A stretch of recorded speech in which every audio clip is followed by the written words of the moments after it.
this week marks 4 years since George Floyd was killed during a police stop in Minneapolis. 4 years. It sparked protests across the country and forced the Minneapolis Police Department to change its policies. Scott McFarland rode along with officers who are trying to build back trust and dealing with some very serious staffing crisis. Like so many police departments, in communities big and small, Chief Brian O'Hara is short on officers, more than 300 fewer on the force than just a few years ago. You've lost 40% of your force in the past 4 years. That sounds like a big problem. It is incredible, but at the same time, it's not just that we lost 40% of the force. They've been facing the highest levels of crime and violence in some categories that the city has ever seen. But O'Hara's department isn't like every other. The Minneapolis Police Department launched reforms after the 2020 murder of George Floyd by one of their own. Former officer Derek Chauvin is serving 2 decades in a federal prison, and for 4 years, the police department has been trying to rebuild its trust with the community.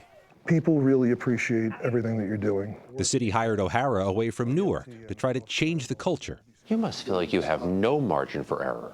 Yes. Moving forward. Yeah, but people expect perfection every time. Absolutely.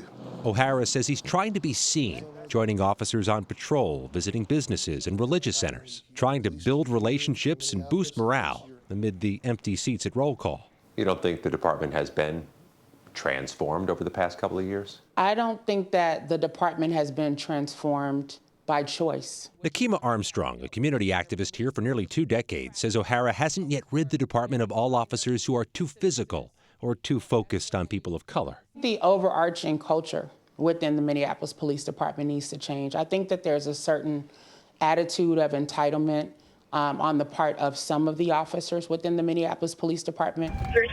O'Hara counters that he's making progress and trying to hire people who aren't connected to the police department of 2020.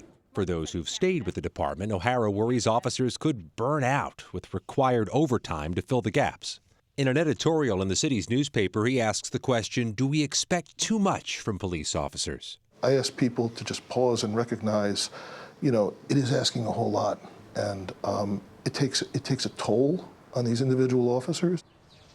The police shortages impacting Minneapolis are also squeezing so many other U.S. cities. Philadelphia and Chicago have both been down more than 1,000 officers. And here in the nation's capital, they want 700 more officers on the beat. Tony?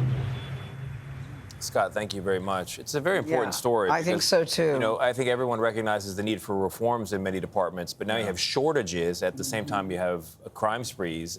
So you got to find a balance. Well, I look at Chief O'Hara. He looks like he don't want to play. And it seems like Minneapolis, we all know, has been through a lot of things.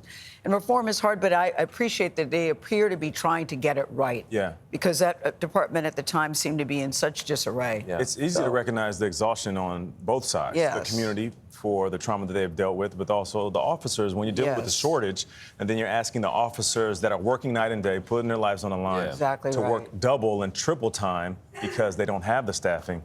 Yeah, all the way around, we need some change. And I really do believe most police officers, my ex was a cop, I believe most police officers want to do the right thing. Yeah. They want to do the right thing. And most of them are good. Yeah. Yes. Absolutely true. Yes, yes.